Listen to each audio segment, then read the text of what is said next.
Welcome to the Summit for Wellness podcast, where we help you climb to the peak of your health.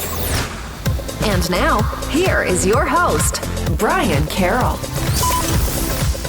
I'm sure you've been to a store before and noticed all of the different supplements that they have available.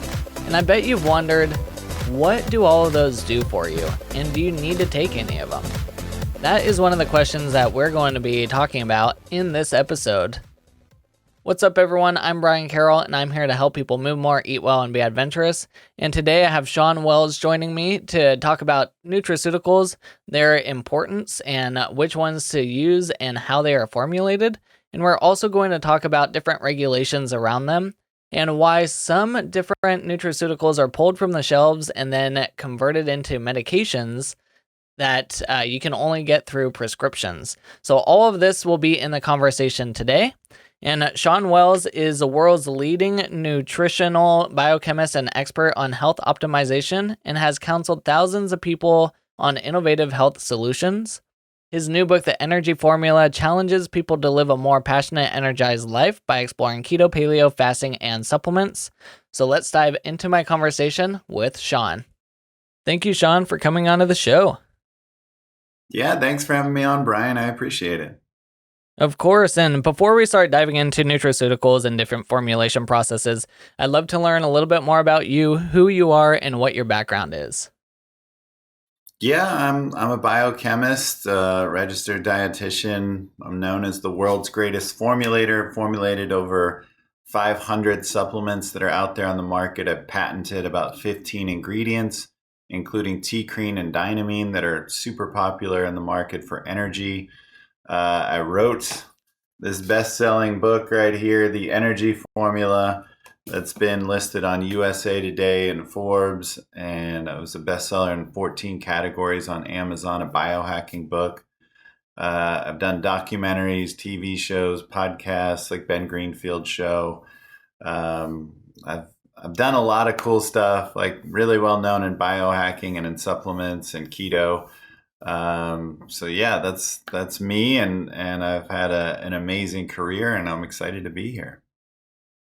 And when you're talking about 500 different formulations, what does that look like? Is that combining different ingredients, or is it single ingredients, or what is that exactly? Yeah, 500 products. So things that you would see on Amazon, things that you would see in GNC and Vitamin Shop and, places like that. So actual products. So, protein drinks, pre-workouts, fat burners, energy drinks, brownies, cookies, protein bars, all those kinds of things. Wow, yeah, that's quite a bit. So you've covered a broad spectrum of stuff. And I definitely want to dive into a lot of the nuances with supplementation, and especially the difference between, some synthetic type of nutrients versus more natural type of nutrients. When you are creating supplements, is there necessarily a natural form, or does it become something processed once you start trying to create a supplement out of it? There's natural versions of ingredients, but there's also synthetic versions of ingredients. It just depends. Some ingredients are only available synthetically. Some are available naturally. Like if it's an herb, then obviously it's naturally sourced. But to your point, I mean, you can argue about like how natural is it once you're extracting for a certain ingredient and you're using certain solvents. Even if it's herbal and natural, like there's definitely some modification and chemical processes that are going on there that aren't necessarily natural. So yeah, but to me, I also think about like bioidentical, like if it's the exact same thing that's out in nature, but it's made more purely in a sense, like then that's actually something I'm usually for. So a lot of the amino acids, for example, or things like creatine that are popular are just pure ingredients that are made synthetically. Got it. And Does the human body treat these synthetic nutrients the same as it would in a natural form, especially if you're getting a higher dose of it than you typically would find in a natural state? Yeah, that would be a complex answer, but by and large, I would say yes. But it would depend. Like sometimes there are solvents that they're using, or some of these chemicals that get used in these intermediate processes when they're making these chemicals, that these residues can hang around, and it just depends like how well they're made. So there can be a potential for some things that are not necessarily healthy to be there, but it just depends on the company who's making it. And then another thing I would say is that in nature, it's not always about just the pure ingredient. We'll do research on the pure ingredient. For example, let's say caffeine coming from green tea. We know the benefits of caffeine. I've patented several other methylxanthines like theacrine and methylliberine and liberine and other ones. But caffeine has benefits. We know those benefits. But in green tea, there's also L-theanine, an amino acid that helps relax you and helps get you into a more focused state and kind of smooth out caffeine.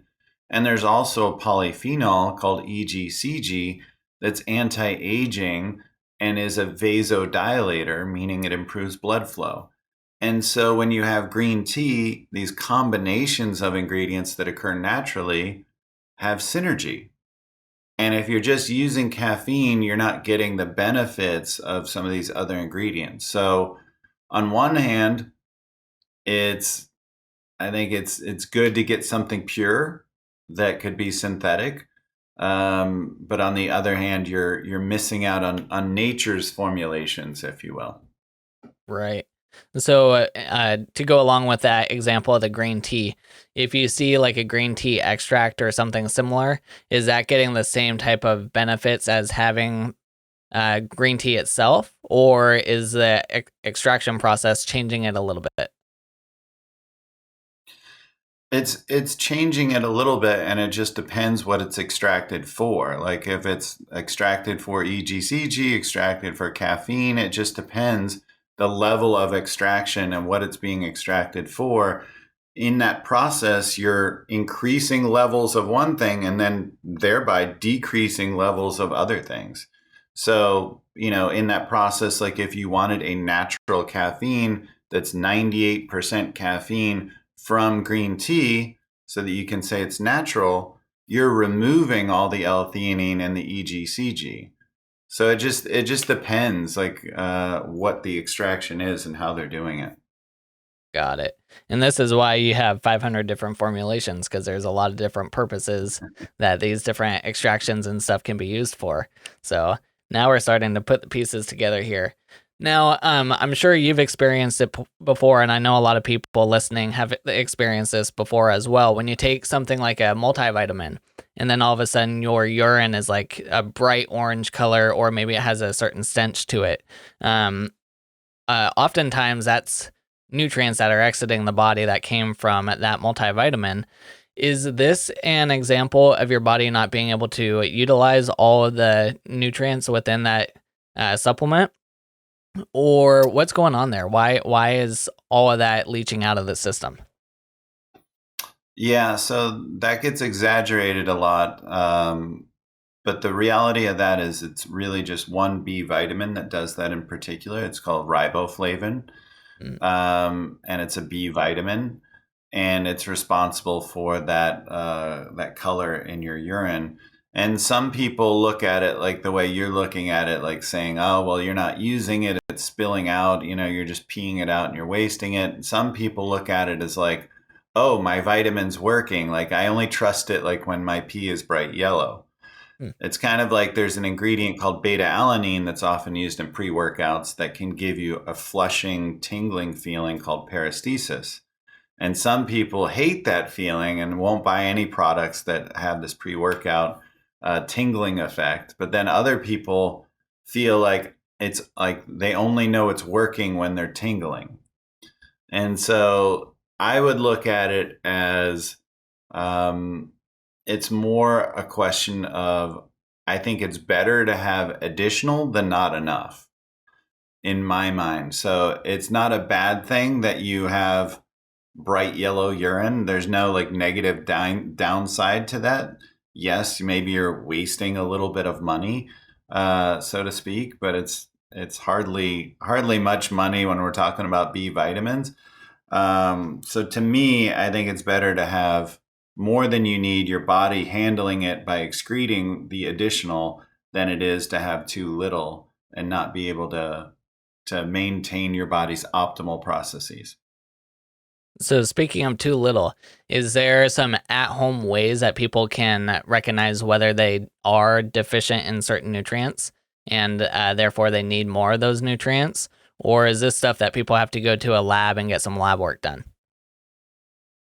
Yeah, it is. It is going to a lab and getting lab work done, but that's so easy now. Like it's literally you can work with your physician. Like they send an order in, you go to like LabCorp, or something equivalent to that, and like now there's like in any given town, there's like several of these, and if you're in a city, there's 20 of them that you can just run into, and it takes 10 minutes to get your blood taken, and you have the results like days later. So and there's a whole portal where you can check it on your phone, and these things have like 10x also because of COVID testing. So they're now everywhere. Like you can do LabCorp and several other similar companies. But yeah, like it's something you definitely want to look at is a nutrient analysis.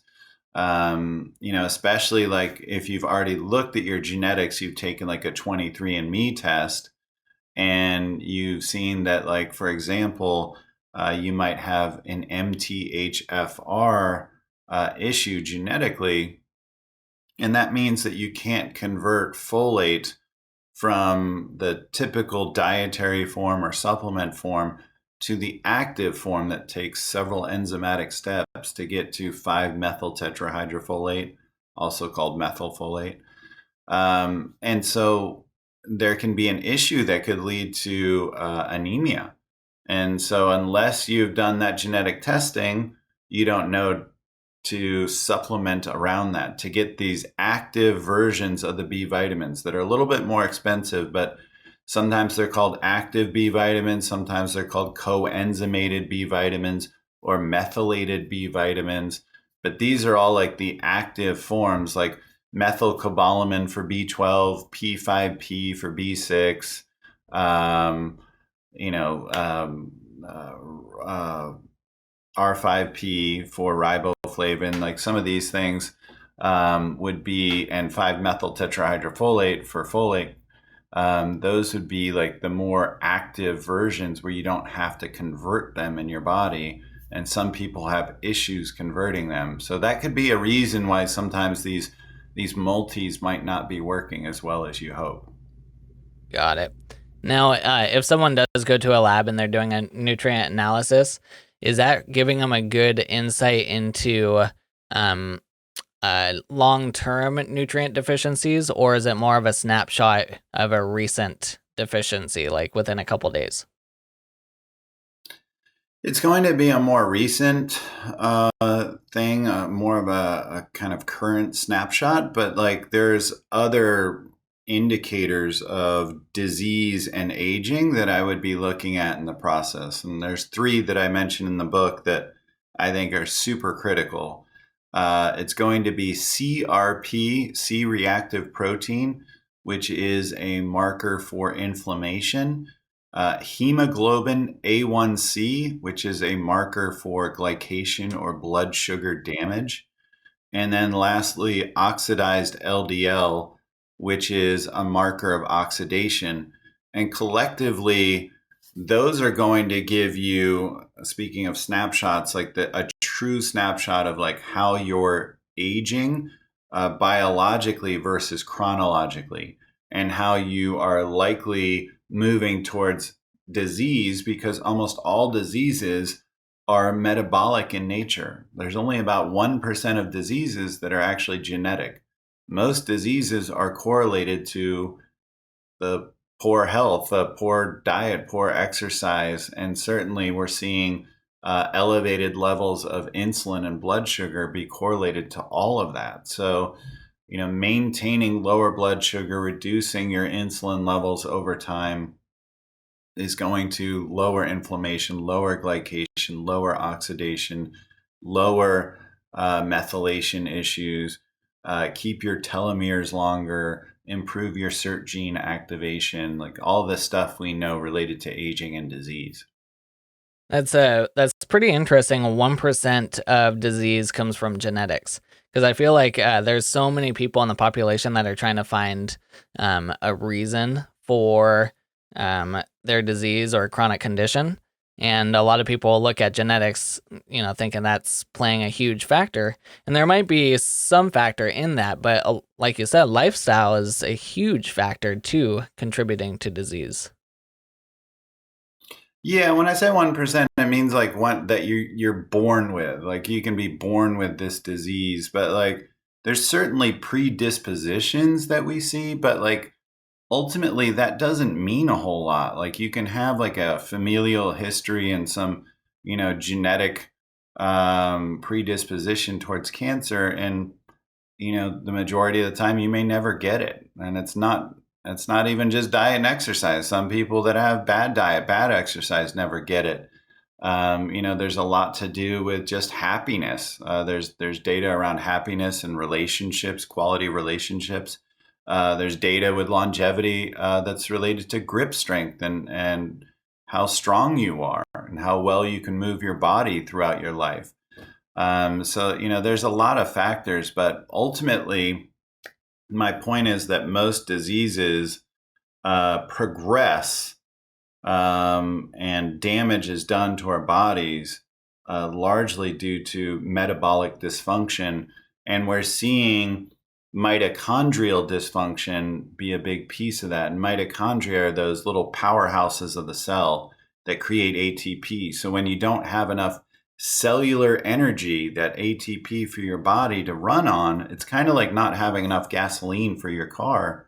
And your car is sputtering and clunking and, burning out, and, there's smoke and pieces are breaking off. And it's because you're pushing your car real hard and there's not enough fuel.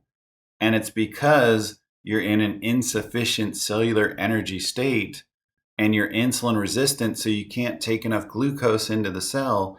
And this is where either exercising and eating right is going to help, or doing a ketogenic diet might help, or doing intermittent fasting might help, or working out might help. Some of these things that we know that could improve that metabolic dysfunction and ultimately that mitochondrial cellular energy gap. So that brings up an interesting question. As we age, do we become more efficient or less efficient at utilizing nutrients that come into our system? And based on that answer, do we need more nutrients or less nutrients as we age? I think by and large, you would say that we become less efficient. Gut motility, absorption, like the amount of hydrochloric acid in the stomach, which activates like B12 and, like all like our a number of gut microbiome. There's an important factor to aging called NAD, and we make a lot less of it as we age, and we break it down faster as we age. There's also, again, the likelihood that with protein, you need to actually take a lot more as you age to optimize muscle protein synthesis, which means holding on to lean muscle. And so the problem is there, again, it's related to insulin resistance and insulin sensitivity, which usually gets worse as we age. We kind of like lean more towards type 2 diabetic in general in our population.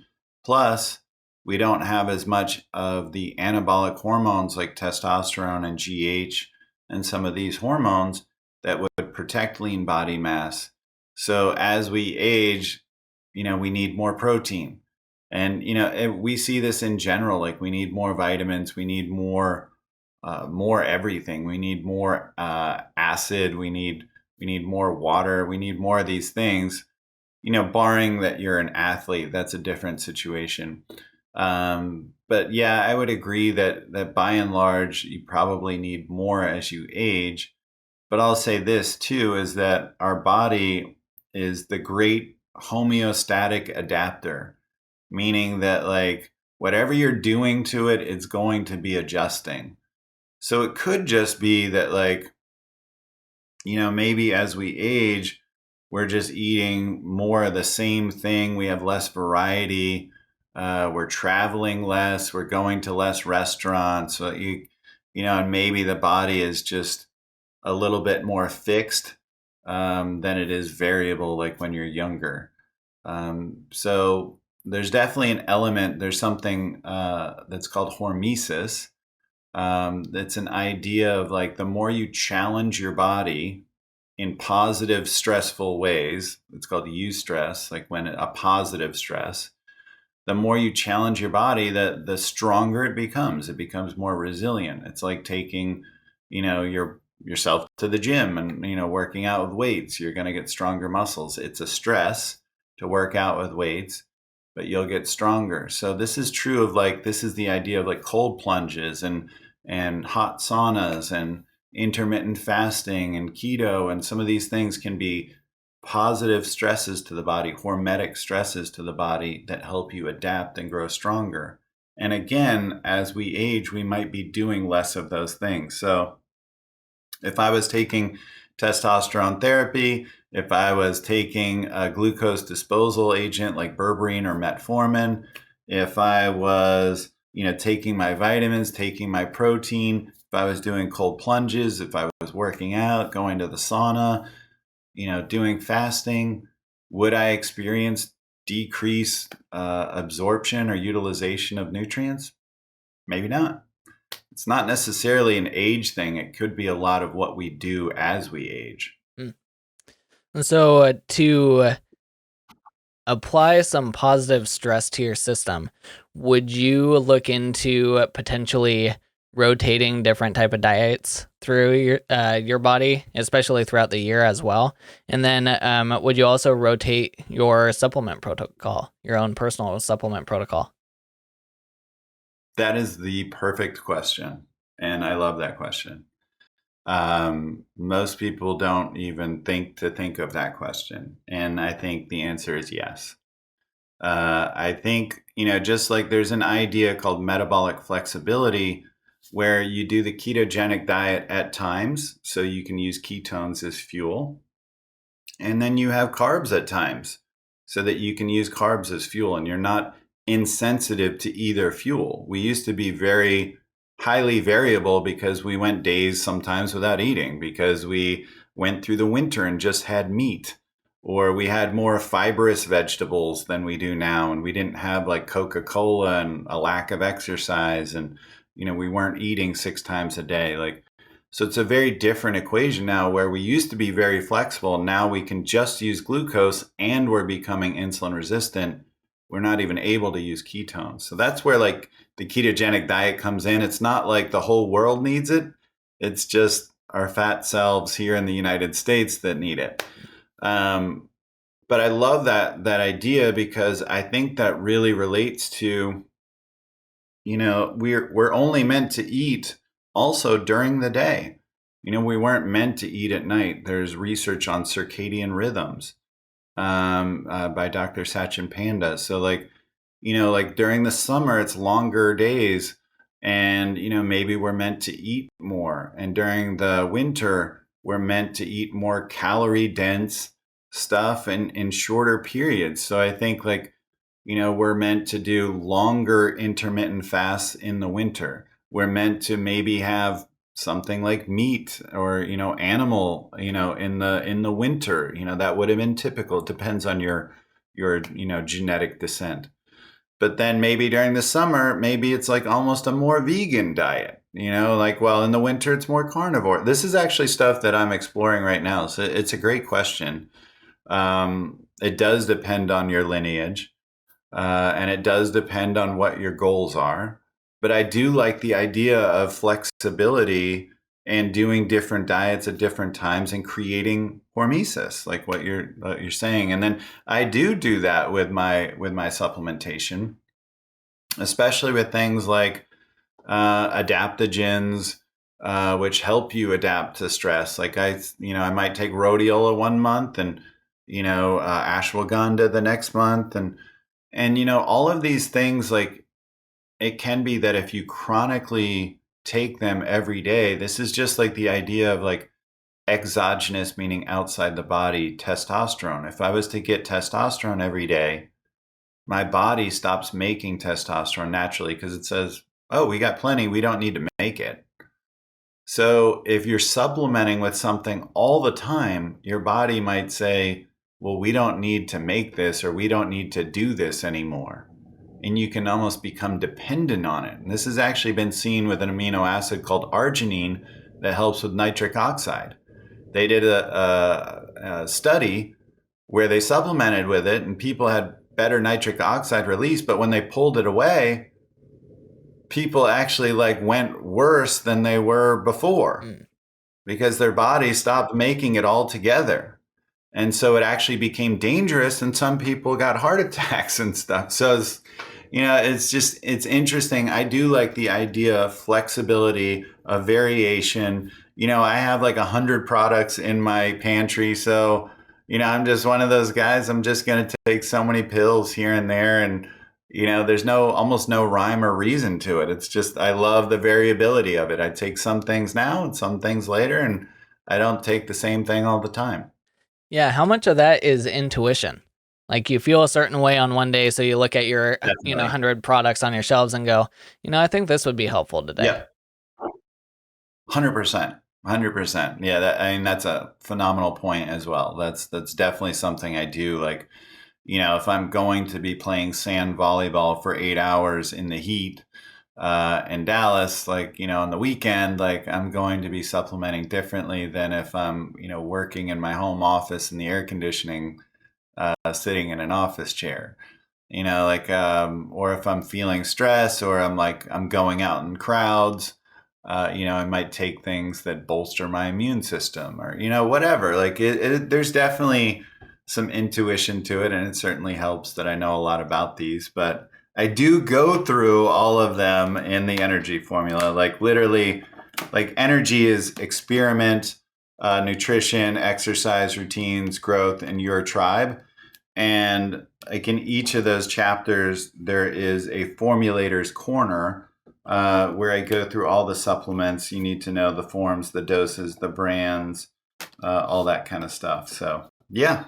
Perfect. Well, I have a couple questions left for you, and obviously it's going to be bio-individual, the type of nutrients that people may need in their diet. But are there some really common nutrients that you've seen the majority of people need more of? Nutrients that are already that you're like vitamins and minerals that you're already supposed to be taking?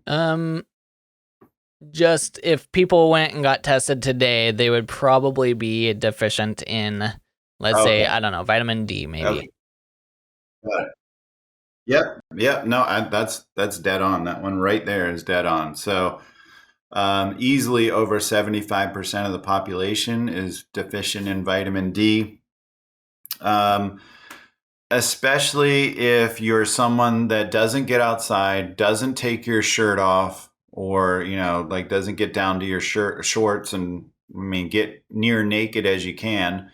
And the darker skin you have, like the more melanin you have. So if you're a person of color, especially like a darker skinned African American, you have an extremely high likelihood of being deficient in vitamin D. Basically, it sucks if you're really light skinned that you tend to burn easily, but you also tend to get a lot of sun real fast, and you can get a lot of vitamin D.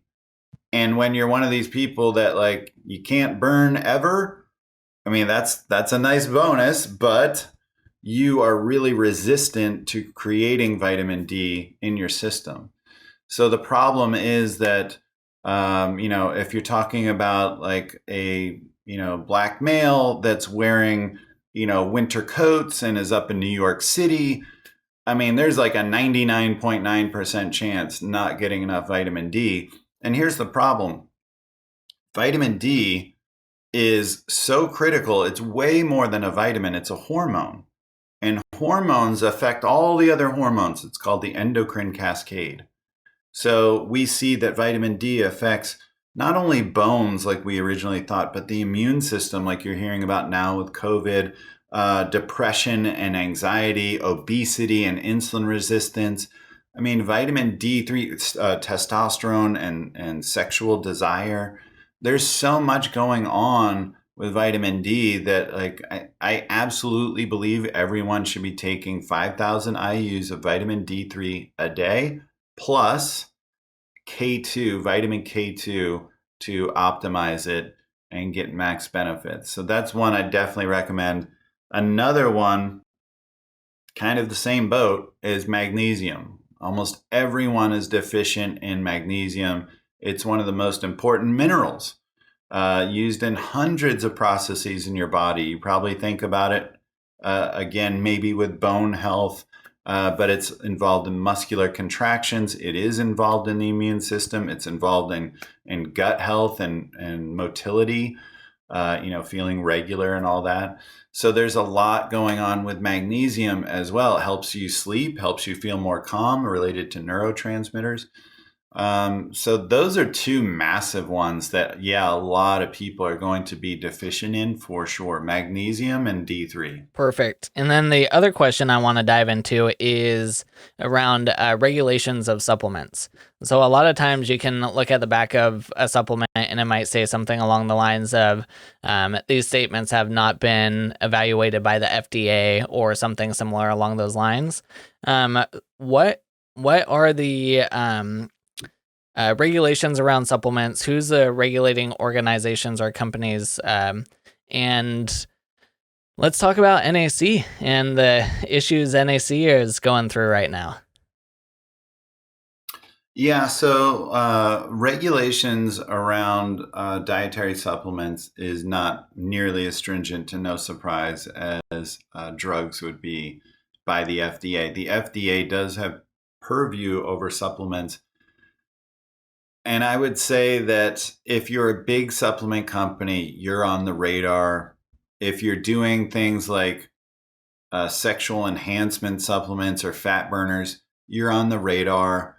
But by and large, if you're, a smaller company, you're doing workout supplements, you're not using drugs in there, chances are there's just not enough FDA agents to really do a whole lot when it comes to supplements. So it's more, they're there, but it's more of like you have to do something extreme to have them come into the picture. So I look at, supplement companies that have really good quality control, that have great brands, that have testing, that have been around for decades. These brands like Designs for Health and Thorne and Zymogen and Now and Jarrow and Nordic Naturals and Carlson's and Barleans. Like, these are like Life Extension Foundation, sports nutrition brands like Dymatize and Optimum Nutrition. Like, these are brands that consistently test out, that have been around for 20 years, that are, quality brands that I would trust. And again, it's something I go through in the book, like all the brands, all the watch outs, all the red flags. But like those are ones that I would look for, are brands like those. And can there be good new companies that you've never heard of that are only making one product on Amazon? It's possible. It's not likely. I mean, here's what I'll say is, like, I've worked for a lot of companies and come in those scenarios, and there's companies that are doing things the wrong way intentionally, but there's a lot of companies that just don't know what they don't know. They don't know to do what's called stability work, that a product has to test out at those numbers on the label for the full shelf life of the product 2 years later. They're not doing that stability work. they're not doing work on nutrient to nutrient interactions in the blending and having to put in overages of certain nutrients or work on the order in which they're added to the blend. There's just, and they're not doing the raw material quality control testing. They're just taking the lab results from the ingredient supplier. And sometimes there's this dubious practice known as dry labbing, where it just means that this manufacturer just typed up the results, never actually tested it, sends it to you and says, yeah, it's good. And if you're not like a big company that has the quality control that's testing these things and verifying these things third party, you don't even know. So you're just like, oh, well, it says it's good, so it must be good. So like this is like the stuff that you don't know what you don't know, and it's where I can step in and and help with those kind of things. And that's what these companies that are more exposed, that are larger targets, they're more concerned about. And they have departments of 10, 15, 20 people doing quality control, whereas a lot of these small brands have none. Yep, that makes a lot of sense. And then when like the FDA comes in and starts removing supplements, so obviously something got you on their radar or got the supplement on their radar. What are some of the reasons why that would be? Is it dangerous to the population? Is it potentially something that they want to patent and use as a medication? What's going on there? Yeah, it's frustrating and sad. That's going to be the majority of where this is coming from. Like, stevia was pulled from the market when sucralose slash Splenda was coming out. And they said that there was one lot in the entire world of all the production that was tainted. And so stevia was banned for 10, 15 years and couldn't be used until the patent ran out on Splenda. Wow. There's ephedrine got banned at the same exact time that fen-phen was hitting the market as a drug for weight loss. We all know ephedrine was incredible for energy and weight loss. Did it have a potential to be abused and have side effects? Yes. And for sure, some people died, some people abused it, but more people died using fen-phen. And, there's just a number of these cases where it's stuff like that that's very frustrating, that there's like a clear agenda, I'll say. And N-acetylcysteine is no different. Like they're now saying, oh, it was some orphan drug back in the 60s. But meanwhile, it's been a supplement, and it's been out for, 60 years. And it's an amino acid that's natural that boosts glutathione, which is the master antioxidant in the body, can't be abused. It's natural. It's been used as a supplement, like I said, for at least 30 years and been out, research wise for more than 60 years. And so why is it leaving the market? I don't know. There's data now saying it's super effective with COVID. So I don't know. I don't have all the insight there, but, sometimes I just say follow the money trail. I hate to be that guy, but I mean, that's just the reality of the world we live in. Like there's people that have influence and people that want to make money and they don't like competition. So, or we'll see, like you're saying, N-acetylcysteine become a drug and, like, oh, it's found to be effective. Let's make it a drug. It used to be a drug. Like, let's pull this paperwork. So, it could be that. I don't know, what way it's going. I don't have insight into it, but clearly it's not for the love and the benefit of mankind. It's clearly something related to money, and I don't have insight into that. Yep. It's always sad when our health and our choices get put on the lines for the benefit of increasing profits, which is always a bummer to see. Agreed. Agreed. It's frustrating. Yep. Well, as we wrap up here, what is your vision of what healthy looks like, and what do you do every day to reach that vision? For me, healthy looks like the six ingredients that I mentioned in the book of energy formula, the acronym. Like it's, the first chapter, experiment, the E in energy, the first E is about testing and bioindividuality that you mentioned, and understanding your genetic variations, understanding your blood work and what that looks like and how to explore that. Because, like we're saying, like all these supplements, all these diets may not work well for you. It's, that's where you need to understand your individuality.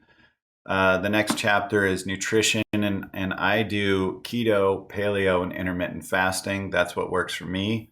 But I also go through things like Mediterranean, vegan, carnivore, all those kinds of things, and explore what works for you. The next one is exercise. I definitely move weights and heavy stuff, but I also like to do this new research called exercise snacks, which I cover in a hidden chapter that's on energyformula.com that you get free when you buy the book. There's all this new data that actually shows that, yeah, it's great that you move your body for 1 hour a day in a workout or going to a spin class, going to the gym, whatever it is, but it doesn't undo all the sedentariness of what you did the other 23 hours of sitting at a chair, sitting in your car, laying down. So what they're finding now, it's more effective to your longevity and to disease that you move your body like once an hour for like 5 minutes, whatever that looks like. Do some push-ups, do some sit-ups, do some air squats, run around in the yard, like whatever it is, move your body. And they're finding that's actually more effective ultimately. It'd be great that you do both, that you go to the gym and find a way to move your body every hour. That's something that I've worked on. And then routines.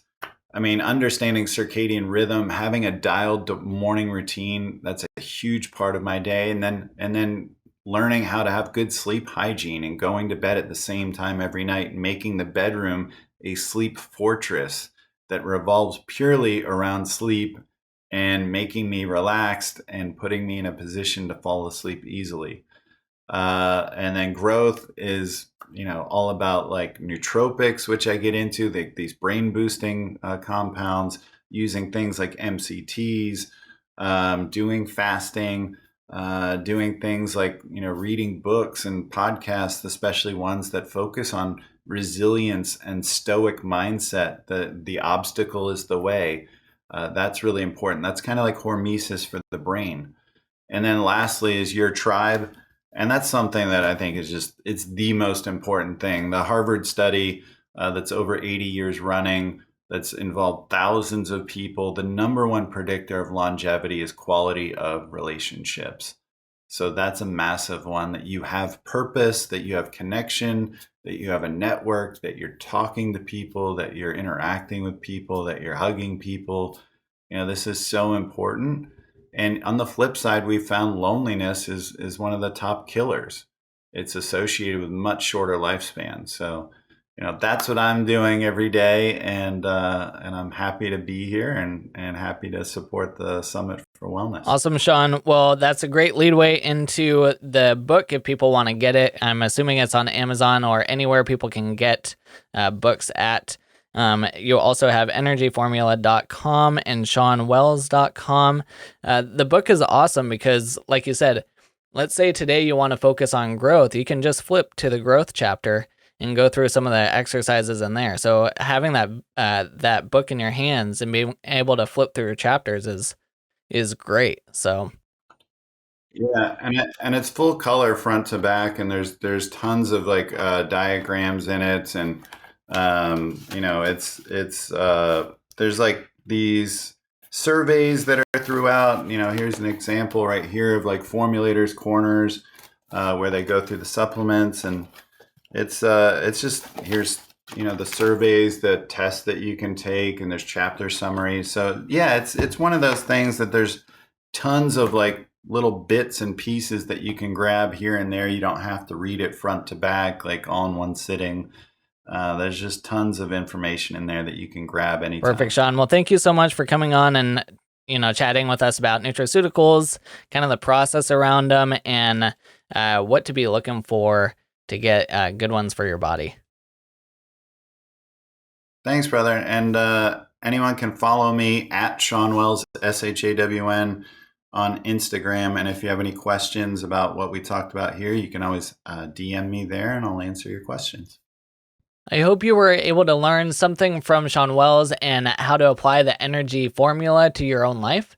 And it's definitely interesting to hear how some supplements are pulled from the shelves and then a couple weeks later, a medication utilizing those same structures of that supplement are then released. So we can speculate all we want. I guess we'll never know for sure the reasonings behind that type of stuff, but it definitely makes you want to question what is happening behind the scenes. Now, in my next episode, we're going to be talking about anxiety and different things to do for your brain. So let's go learn about Carol Garner Houston. I am here with Carol Garner Houston. Hey, Carol, what is one unique thing about you that most people don't know? Most people don't know that I had such a strong fight or flight response of anxiety when trying to speak in front of others, that I would stutter, my face would become all splotchy and red, and I would freeze consistently, and my ideas would not flow until I started to, look at the nervous system through the polyvagal lens and started doing all of this work. And now I can do podcasts and I can do interviews and presentations, and that accelerated maturity of what I can control allows me to access more of my gifts that I want to share with others. So that is something that most people don't realize after listening to a podcast with me. And what will we be learning about in our interview together? You'll be learning about where does the anxiety response come from and why anxiety is on the rise. We will also teach how to begin to shift out of that fight, flight, or freeze mode and access neurological calm with easy strategies you can do at home. You can also learn what is available when a deeper reset of the nervous system is needed to treat the root cause of your anxiety. And what are your favorite foods or nutrients that you think everyone should get more of in their diet? I love my crunchy wasabi peas at the desktop. I love that. I'm not sure if everybody needs it, but definitely the olive oil that I use, and I put it in all the food. I even cook my eggs in it. All of that is packed with different health benefits that's really easy to roll into your day-to-day life. It's an anti-inflammatory, antibacterial, heart healthy. So olive oil, and again, I'm also a big fan of magnesium. And what are your top 3 health tips for anyone who wants to improve their overall wellness? Get at least 8 hours of sleep each night, ideally between the hours of 11 p.m. and 6 a.m. To get outside as much as possible for the natural sunshine hormone of vitamin D for your immune system and your state of mind. And also put limits on your artificial intelligence and technology that can intrude your existence. This episode will definitely be important, especially right after the pandemic that we're going through, because a lot of us now have anxiety and a lot of different mental health struggles that we're going through. So until next time, keep climbing to the peak of your health.